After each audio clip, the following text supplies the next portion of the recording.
Boa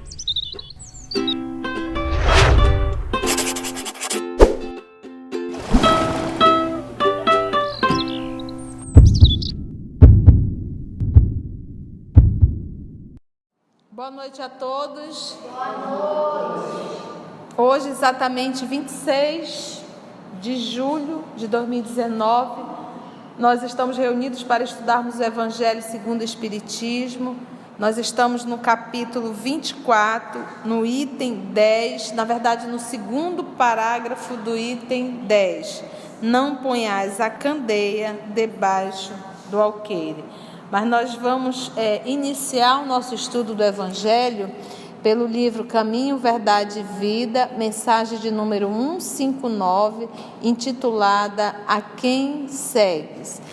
Livro psicografado por Francisco Cândido Xavier, e o Espírito é o Espírito Emmanuel. Prece de abertura.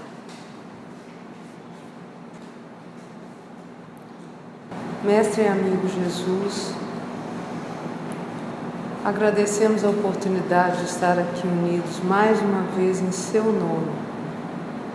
Agradecemos a felicidade de saber que estás entre nós mais uma vez, Senhor. Nos ampare, abra o nosso entendimento às palavras que vamos ler, que possamos não apenas conhecer a sua palavra, mas senti-la e vivê-la.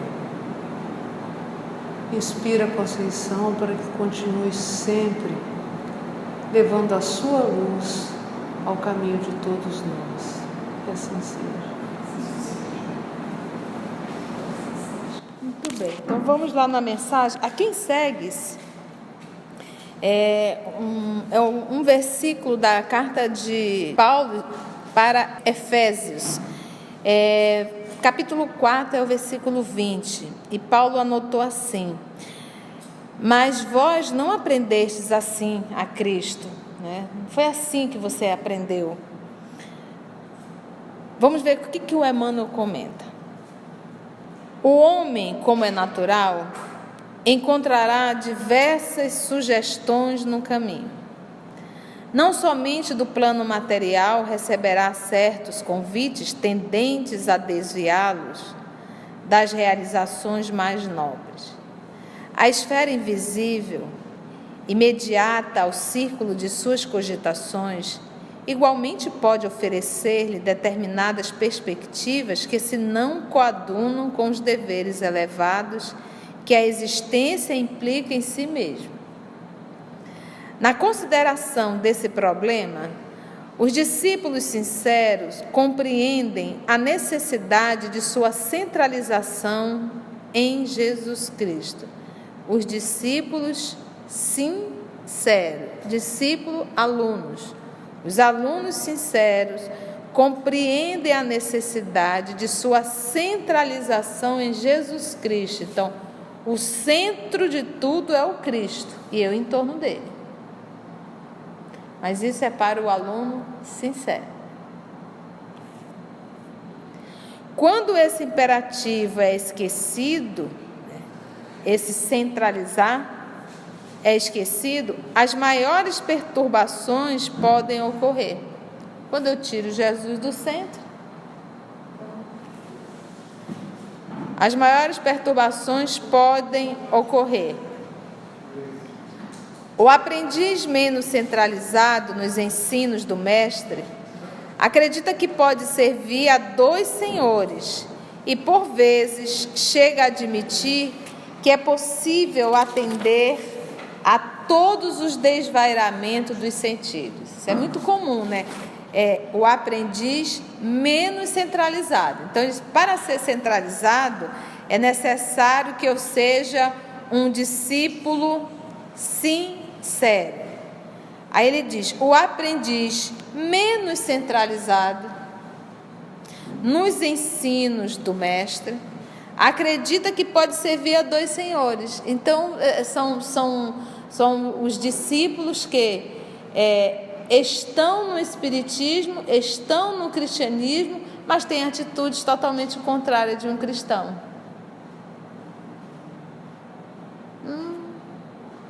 serve a dois senhores.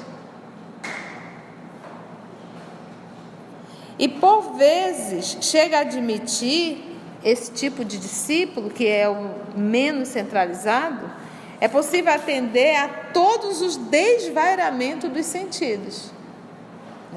E a gente vai arrumando desculpas para os nossos erros, para as nossas atitudes. A gente vai justificando, sabe? Vai justificando e desvairamento dos sentidos, sem prejudicar a paz da sua alma. Ele realiza e se diz em paz. Justificam-se para isso em doutrinas novas, filhas das novidades científicas do século.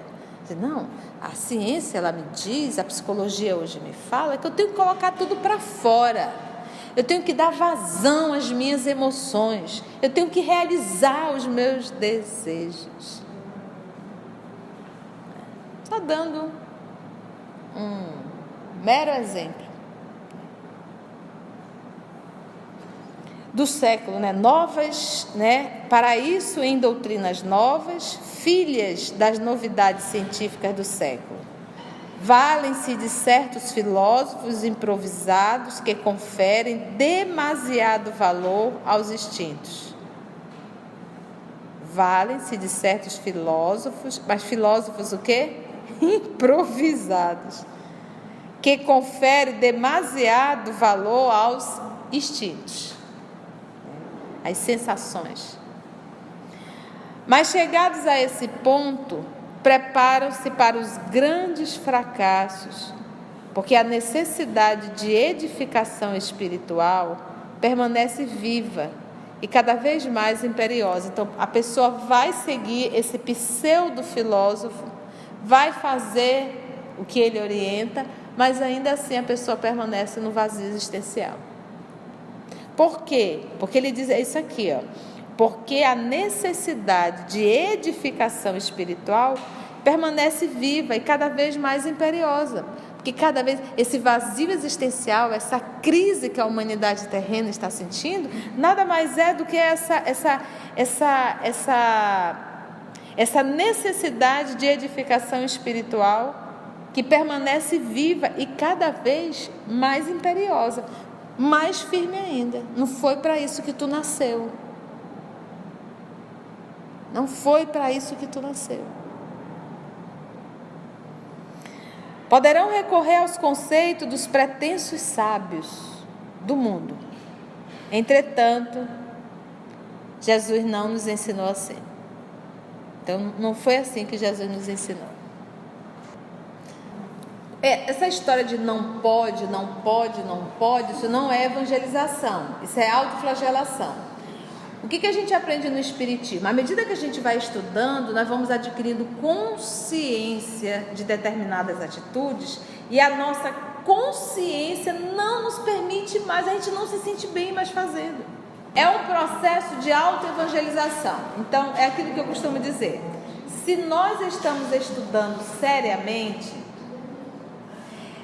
os nossos valores se modificam. E é natural. Se eu estou verdadeiramente estudando seriamente e se eu carrego um propósito de mudança, eu não uso mais a palavra eu não posso isso, eu não posso aquilo, não cabe no Espiritismo.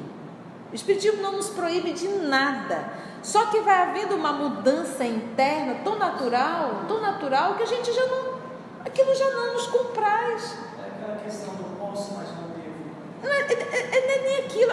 Chega um determinado momento que você não se sente bem fazendo. Os seus valores internos vão mudando. Por isso que nós sempre vamos bater na tecla do estudo sério. Porque você já começa a se incomodar. Aquele negócio do eu não posso, isso não é uma evangelização. Eu estou me proibindo. E às vezes eu estou só me proibindo. Quando eu espocar para fazer, eu vou fazer e vou arrebentar a boca do balão. Então, uma coisa é a autoevangelização, outra coisa é proibição. Vai acontecendo. Então, de repente, você se sentia muito bem com 30 quilos de maquiagem. Chega uma hora que você não se sente mais. Estou dando só um exemplo. Não é que você vai ser relaxada, em hipótese alguma, mas isso não está mais no topo da tua pirâmide. Uma coisa é se cuidar, a outra coisa é você ser escrava dos excessos. Entendeu? E à medida que nós vamos espiritualizando, são tantas coisas que vão ficando sem valor. Aquilo deixa de ser importante. Aquilo deixa de ter tanto valor assim.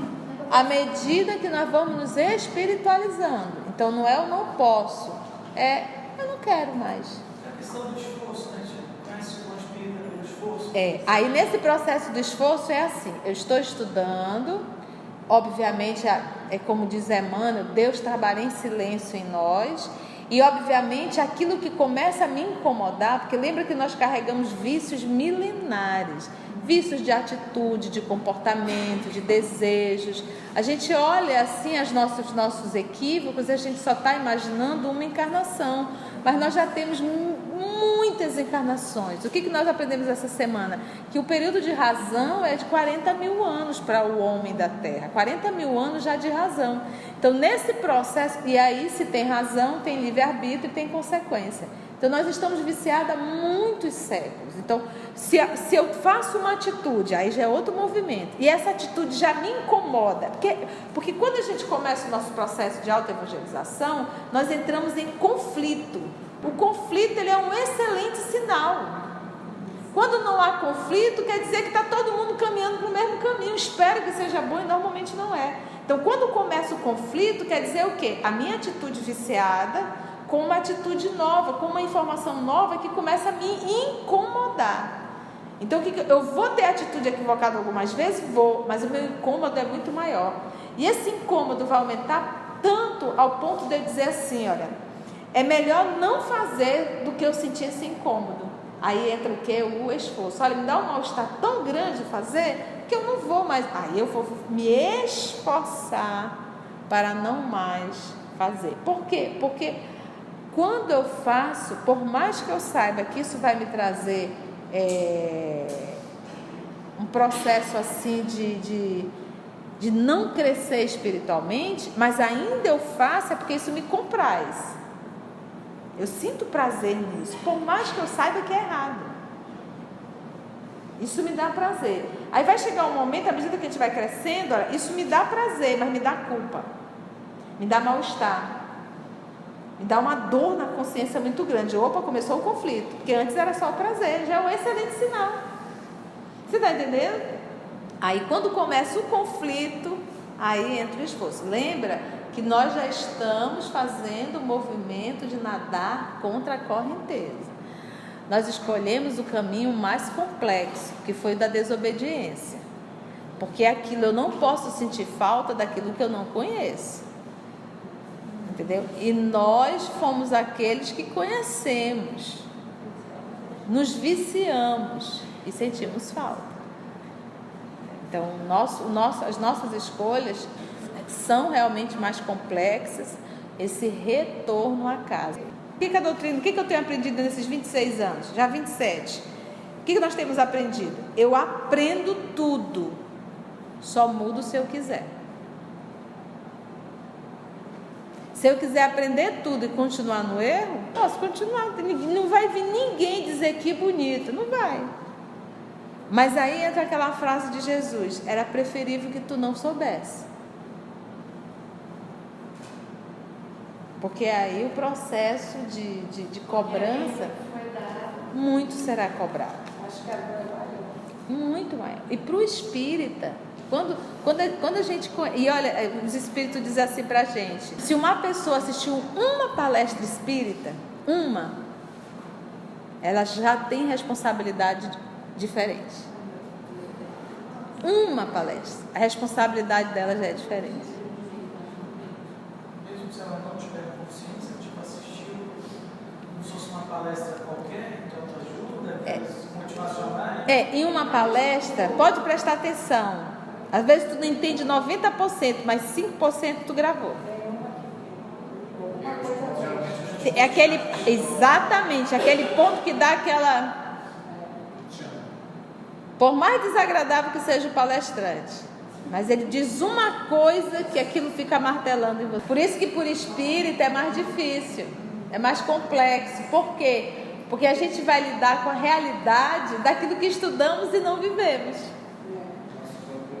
Aí a dor é muito maior. Puxa vida, quer dizer que era verdade tudo aquilo que a gente estudava? Cara, eu achei que não era. Achei que aquilo o pessoal estava viajando. Eu acho que a maior lição é o livro Voltei. Do irmão Jacó, que era o diretor da Federação Espírita do Brasil. Frederic Finig, né? Era um empresário muito rico. Foi ele que estruturou toda a parte da editora, entendeu? E ele era diretor. E no livro ele conta, e inclusive ele queria que colocasse o nome dele, mas Emmanuel realmente, junto com, orientou a Chico que seria melhor que ele não colocasse o nome, colocasse um pseudônimo. E aí ele colocou irmão Jacó, porque ele era de origem judaica, né? E aí ele conta o sofrimento dele no mundo espiritual. Bem, vamos para o Evangelho? E o Evangelho ele vai retratar justamente: não ponhais a candeia debaixo do alqueire, tá? É no capítulo 24. Nós vamos entrar no item 11, que vai falar: não são os que gozam de saúde que precisam de médico. Porque essa é a fala de Jesus, né? Se a pessoa tem saúde, ela não precisa de médico. Então, quem é que precisa de médico? Quem está doente. Aí a gente começa a compreender por que Jesus escolheu 12 apóstolos doentes. Detalhe: cada um sendo o outdoor das nossas doenças. Porque cada um de nós nos identificamos com um dos apóstolos ou discípulos, como preferimos.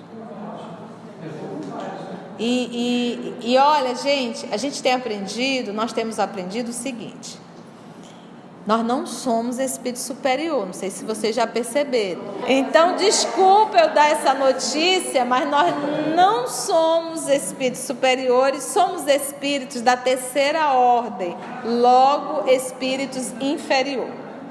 Então, uma das características do espírito inferior é preguiça. Eu não quero trabalho e eu não quero problema. Vou falar igual a pessoa, é verdade isso aí. É verdade. É verdade. Então a gente vai estar sempre pedindo assim, ó, se eu engravidar, a primeira coisa que eu digo: Senhor, que venha com muita saúde, né? Porque a gente não quer problema. A gente não para pensar que de repente na espiritualidade pode ter irmãos que necessitam reencarnar com deficiência físico-mental para expiar o mal realizado. Então eu não quero ter trabalho. Eu quero estar na vida tudo redondo, né? Então, para tudo, esse nosso movimento ainda eu quero, de preferência, água de coco, rede e sombra fresca. Então, eu quero uma encarnação muito leve. Um espírito da segunda ordem, um espírito superior, ele já tem esse movimento do sacrifício. Então ele não pede facilidade e ele se predispõe a se sacrificar pelo outro. Então, se esse espírito superior ele vier à Terra, e se tiver que engravidar, ele vai se predispor a aceitar os filhos nessa condição, que para ele não seria uma expiação. Porque a maioria dos casos que a gente vê não são espíritos superiores, não. A maioria é expiação mesmo. São comparsas de outrora. Mas esses espíritos superiores, eles não pedem sossego, eles pedem o quê? Trabalho. Por quê? Porque eles já compreenderam que a única forma de evoluir é quando eu sacrifico o meu orgulho, a minha vaidade, o meu egoísmo.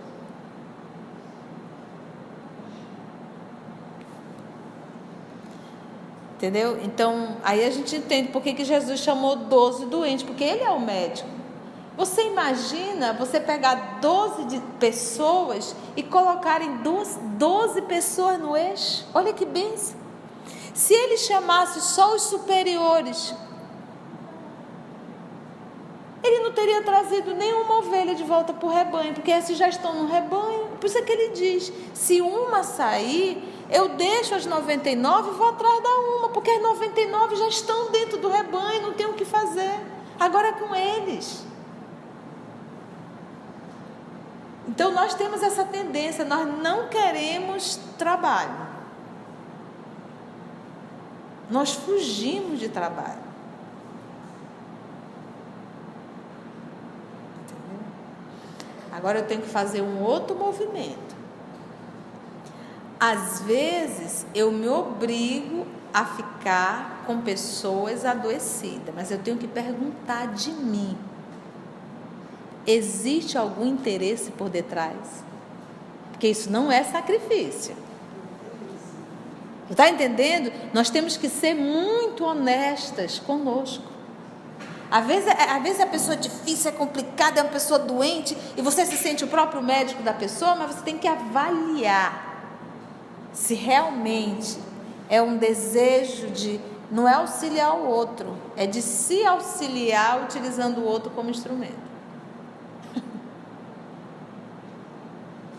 Porque quando eu convivo com pessoas amáveis, eu não cresço.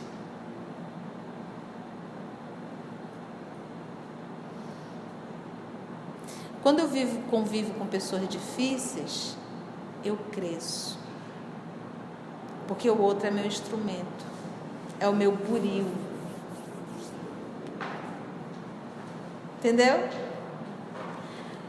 Se eu convivo com o espírito superior, eu sou da terceira, o espírito superior é o da segunda. Quem vai ser o buril de quem? Eu vou ser o buril dele. Ele vai crescer. Porque o espírito da segunda ordem, vivendo com o espírito da terceira ordem, ele cresce muito. Alcione, no livro Renúncia, ela era o espírito da segunda ordem, o espírito superior. Quem e com quem ela conviveu que era da segunda? Ninguém, a não ser o padre Damiano. Fora isso, não teve. Ela deu um salto na evolução dela. Entendemos isso? Então o espírito, ele toma uma consciência que ele diz: não, eu quero é trabalho, porque se eu vou para a escola, eu quero aprender, eu não quero voltar de lá do mesmo jeito que eu cheguei. E é rápido. 80 anos, tá? Começa a contar já o retorno. Eu digo que eu já rodei mais de 50%. 80 anos se a gente cuidar do corpo. Se não cuidar, porque a partir de 80 o negócio já não vai mais. A mente já não é mais a mesma, o corpo já não é mais a mesma. Não vai. Vai pesando. Então a gente percebe que essa escola tem data de validade.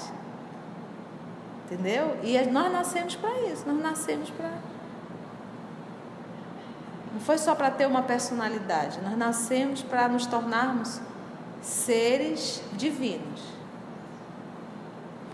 Beijo no coração, até o nosso próximo encontro.